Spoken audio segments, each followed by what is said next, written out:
إن تنصروا الله ينصركم ويثبت أقدامكم.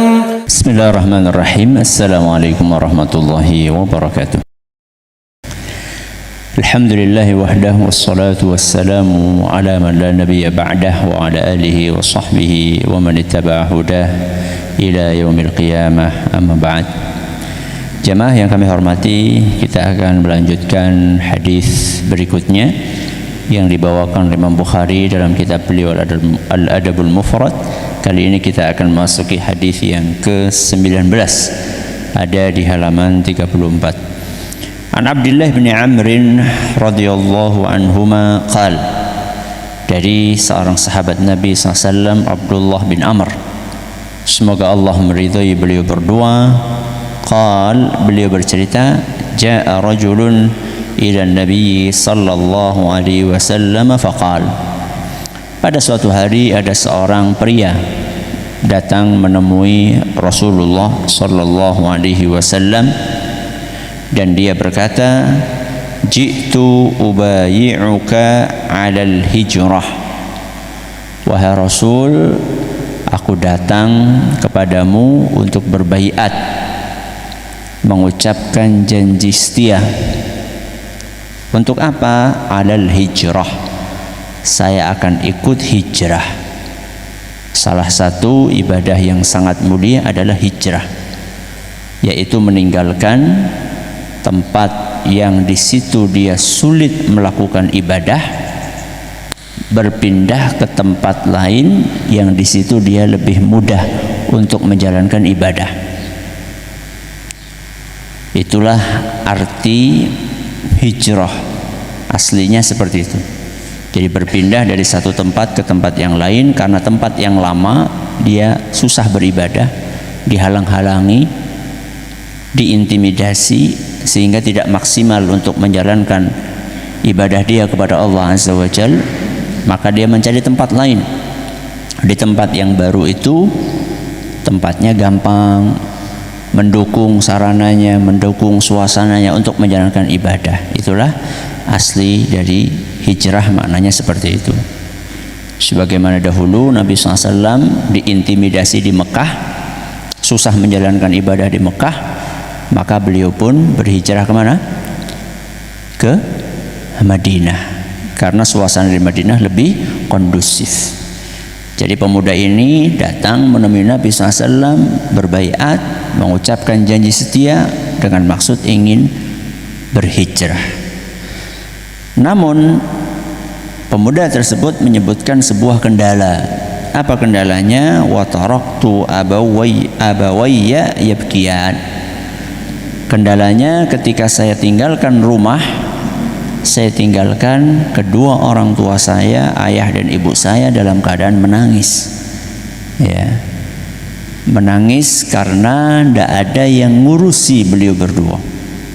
Barangkali pemuda inilah satu-satunya anak yang sangat dibutuhkan keberadaannya di rumah oleh kedua orang tuanya, atau sangat mungkin kedua orang tuanya sudah lanjut usia, sehingga tidak bisa untuk mengurusi urusan beliau berdua. Perlu bantuan dari anaknya yang mungkin semata wayang ini. Artinya orang tua ini betul-betul sangat membutuhkan bantuan, bukan sekedar karena berat melepas, karena kangen, karena perasaan, bukan, tapi karena betul-betul sangat membutuhkan bantuan dari anaknya. Maka Nabi SAW bersabda, qal irji' ilaihima, kamu harus pulang ke rumah. Ya. Untuk apa? Kata Nabi SAW, fa'adhikhuma kama abkaitahuma, bikin kedua orang tuamu tersenyum bahagia sebagai bentuk tebusan karena kamu telah membuat beliau berdua menangis. Jadi Nabi SAW menolak sahabat itu untuk ikut berhijrah, padahal tujuannya sangat mulia. Tujuannya adalah mencari tempat yang bisa menjalankan ibadah dengan maksimal. Tapi berhubung di tempat yang lama, di rumahnya yang asli, itu juga di situ ada potensi untuk beribadah. Dan bisa jadi potensi ibadahnya lebih besar pahalanya. Maka jangan sampai kita meninggalkan potensi ibadah yang lebih besar di rumah kita, kita cari tempat ibadah di tempat yang lain. Potensi ibadah di tempat yang lain, di rumah ada. Bahkan kita pernah sampaikan bahwa orang tua adalah pintu surga. Pintu surga ada di rumah. Kenapa kita cari ke tempat lain? Pintunya ada di rumah. Ngapain kita tinggalkan pintu surga tersebut? Kemarin beberapa saat yang lalu kita pernah bahas hadis ini, bahwa siapapun yang pernah membuat orang tuanya menangis, entah itu ayahnya atau ibunya, maka dia harus menebus kesalahan itu dengan membuat beliau berdua tersenyum bahagia. Karena yang kemarin adalah dosa. Yang dosa tersebut harus ditebus dengan amal soleh. Amal solehnya adalah bagaimana membahagiakan beliau berdua. Ada sebagian ulama mengatakan kalimat Nabi SAW, adhikhuma, bikin beliau berdua tersenyum atau tertawa, itu betul-betul sampai beliau tertawa. Ya. Sebagai tebusan kemarin, engkau telah mengakibatkan kedua orang tuamu mengucurkan air mata. Sebagai tebusannya kamu harus bikin sampai betul-betul tertawa, sampai betul-betul bahagia. Bukan sekedar bahagia di dalam hati, sampai kelihatan di mukanya. Sebagaimana menangisnya kelihatan di muka, sedihnya, maka kamu harus membuat kelihatan bahagia di mukanya. Menurut sebagian ulama seperti itu maknanya. Ada ulama yang lain mengatakan pokoknya kamu harus maksimal memberikan yang terbaik yang bisa kamu lakukan untuk orang tuamu. Apa yang diperintahkan oleh orang tuamu, apa yang diinginkan oleh orang tuamu, yang membuat beliau berbahagia, lakukan.